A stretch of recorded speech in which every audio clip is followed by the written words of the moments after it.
Alright folks, it's been about a week since I posted the last video of the big slamming Sunder dude. We've made some upgrades, we've had a few tweaks, and I think this is probably where the character ends, so I figured I'd release the POB and the gear I've got, and yeah, just chat about how it went.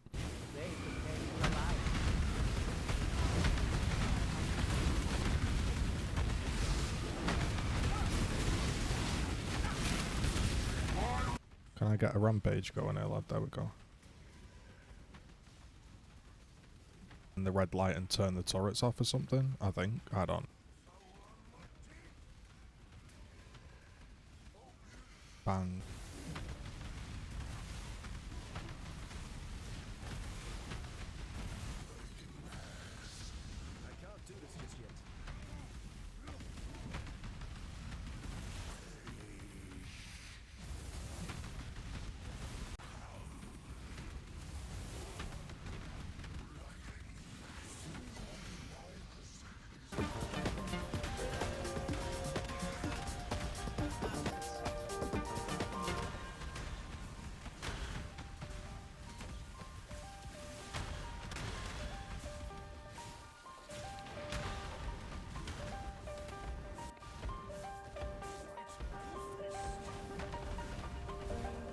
And just, you know, kill its first phase, and then it will start, the little turrets will start shooting fire.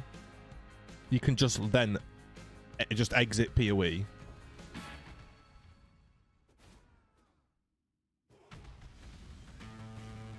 Like if you see, look at this. Countered him. Easy fight.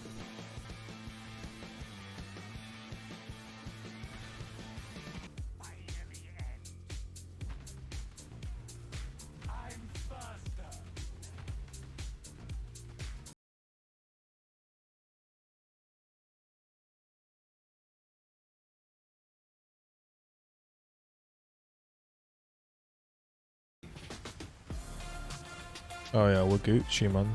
Spell suppress OP.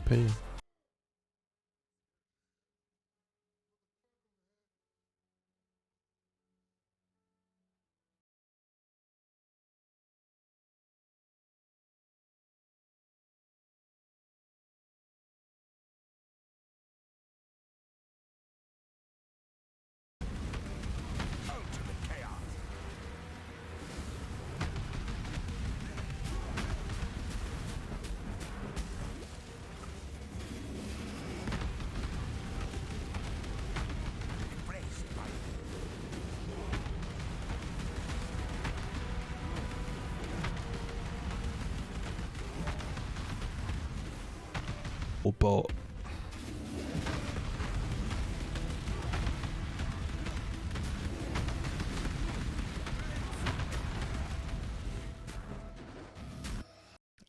Uber Shaper, there's a few clips of that went down when I did that fight. The footage you're seeing is without spell suppression, so I was taking big damage. We've now fixed that. And yeah, let's just get into it. So the general idea of the build, if you don't know, is you are just slamming. Every so often you get the big Fist of War come down and you get the Ruthless procs. I'm using Dread Banner, Blood and Sand, Determination, Pride, Grace. And there will be a full POB, which I've actually figured out how to do this setup, and it's all there. We have 15.3 million damage when we're mapping. If we are bossing and we haven't killed recently, we have 14.4.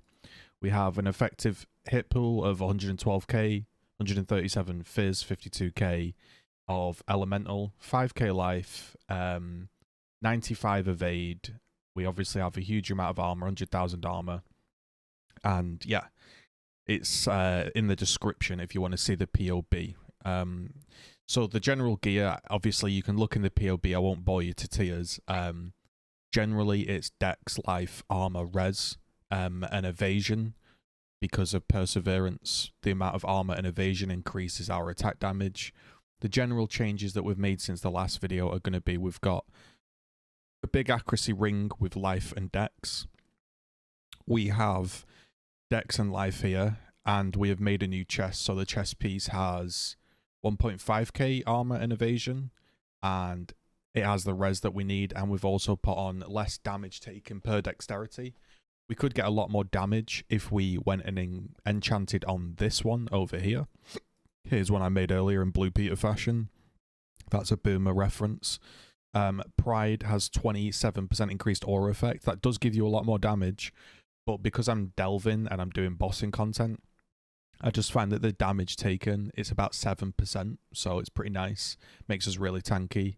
Again, Flasks charges when hit, so people ask me why have I got multiple evasion flasks. One of them gives me more evasion, so you'll see that when I push all of my flasks, we go to 900k, and we go to 1.113. So basically over 1 million. That's kind of the figure we've reached if I'm just stood still with no flasks on. We are at 800k, and then the totem dies, we go to 722k. We also have changed the enchant on the helmet to be blood and sand buff effect. I found that the waves hit pretty instantly anyway, so I didn't need the Sunder enchant. And we're still stuck with this amulet because we can't really beat it, even though it doesn't seem that great. It's just difficult to beat. Now, the tree has changed a fair amount, and this is where most of the changes have happened. So during this, we've been doing lots of pather building. It's been quite fun figuring out where we can find improvements. What we ended up doing was I put a split personality in. You can see this gives me 43 dexterity and 350 accuracy. This lets me drop some of the accuracy off my helmet and fix resist and do different things, yeah? So you can see this orange line is how far away we are from our starting tree. So we've gone ahead and put it as far away as we can. And down here, instead of the cluster jewel with the megalomaniac in, we just have Conqueror's efficiency, so we can use our mana. So by using this, we don't need the pride reservation because we have the minus mana cost here, which is effectively the same thing. And using our extra points that we saved, we've pathed up to Magebane. Magebane gives us spell suppression per 15 dexterity. So you can see here in defense, when I push all of my flasks, we have 90 evade, 90, what I should say is a ton of armor and evasion. It's about, this flask didn't get procced, but yeah, it's about 100 plus K. And you can see the spell suppression chance is 100%, which is really nice. So that's, yeah, that's a really, really big upgrade. The spell suppression is a lifesaver. So you can see I'm level, if you can see down here, 97. I've mapped to level 97. I haven't really been doing like crazy content or anything like that. I've just been happily mapping with my fragments on and stuff. Never died, and that's why I've leveled up, because it's super safe. And that's why I'm updating the POB, because I think, yes, it is an expensive one. And is it the best? No, but it's been a really, really enjoyable mapping experience. If I was to get to 100, which honestly you could do, or you could just pay for some rotations, you could get more life, you could get life, dexterity, evasion. You could get this node, which is like armor and evasion if you've been hit, which is huge, and then evasion as armor, which is big. This is what we've decided to go for, and again, it will all be linked in the POB. The character, we're currently at, where are we, depth 320, and it feels fine. I haven't died yet. I've done a variety of bosses, and it feels like one of the most solid characters I've played in a long time. And the only thing that's really going to kill you is like uber bosses and chaos. Really, if you could fit some chaos res in, that would be nice. If you want to see some other changes that you can do, if you're thinking about that you haven't got the same gear, what you can do is an Alpha's Howl works, because that gives mana res. That lets you change the enchant on your amulet. And it also gives evasion, which is decent, and +2 to your auras. We also have this megalomaniac. This is the one that we were using. Battle hardened and pride reservation. You can also get pride double damage. Now, the biggest change we've made to the tree, the two upgrades which are really giving us a huge boost to damage, are this Watcher's Eye. This costs 20 divines, and the reason I was able to afford it is because, well, frankly, I haven't died whilst mapping, so I've just been running around, you know, just finding loot. There's one up here for 28 divines. These things never sell. The guy had his up for, I think it was 35 divines. And I just said to him, look, man, I've got 20 divines. That's all I can offer. Will you take it? And he was like, yeah, I'll take it. It's not selling. So I got it for like 21 divines or something, 20 divines.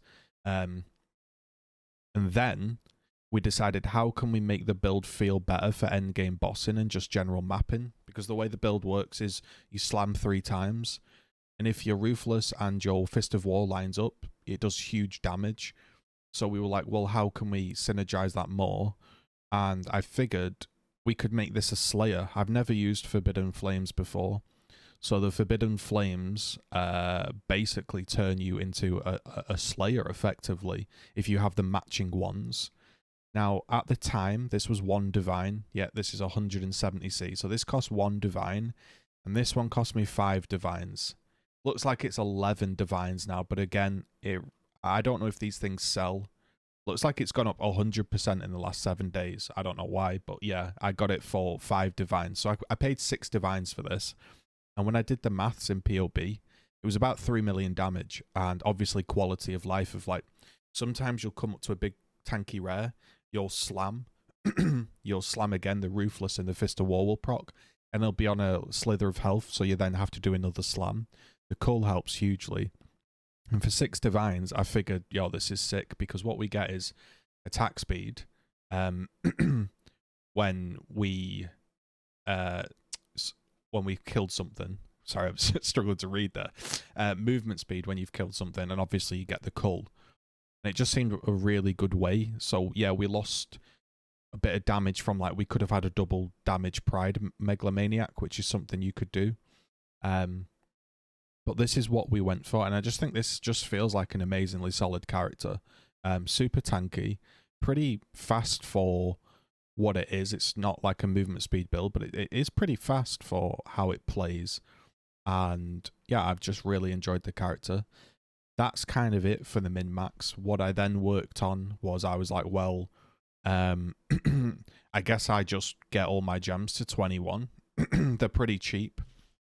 Haven't managed to get the Sunder to 21. The only other gems I haven't got are the Awakened gems, because kind of broke, so I haven't valved them. And everything else, yeah, I just figured I'd buy 21 gems, because honestly, I don't know why, but the gems just aren't expensive these days. Gems used to be super expensive, but like a 2120 Ruthless, a Divine Orb, that's probably one of the more expensive ones. I don't know why that costs 2 divines. Apparently prices are going up, or maybe people are quitting. Who knows? But for example, this one was 15 chaos, a 2120, 15 chaos, you know. So it's surprising, really. Like a Blood and Sand level 7, 150C. You know, that's kind of why I went for the Blood and Sand enchant, because I got the level 7 one. And that's kind of how we've been doing. In the Dancing Dervish, we've got Chance to Flee, Rarity, Minion Speed, Blind, Maim, Blade Storm. If I was to say anything, one of the big quality of lives is actually getting the minion movement speed to 20%. That really helps. It's surprising just how quick they move with that gem, so I would recommend that one. So if you want to look at some stats, 1535 dex. We don't need any intelligence on the build, really, which is nice. And 203 strength. 5k life, and sat in hideout with no buffs is, let's have a look, 722 DPS. So 722,000 DPS. So the POB will have everything you need. I'll throw up some boss kills or something. But yeah, hopefully that explains what I've been working on.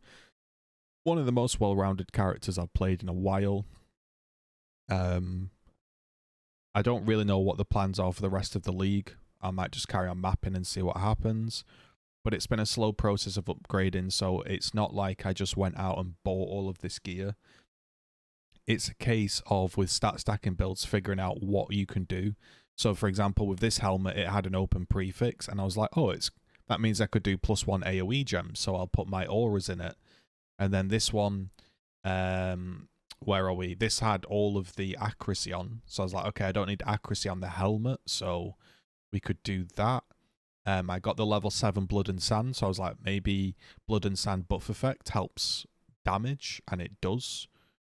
Because we ended up with a load of evasion and armor, it turns out that I'm playing into the defense side with the spell suppression, so the less damage taken works out really nicely. It's very tanky. And yeah, that's just kind of the build complete, really. Again, if you're struggling with mana, you can put in a Conqueror's Efficiency, and you don't obviously need the Cull. That's just an added bonus. That was something that I wanted to work towards because I've never done a Forbidden Flame build. And yeah, that's the build. If you enjoyed this, leave a comment, leave a like. Cheers.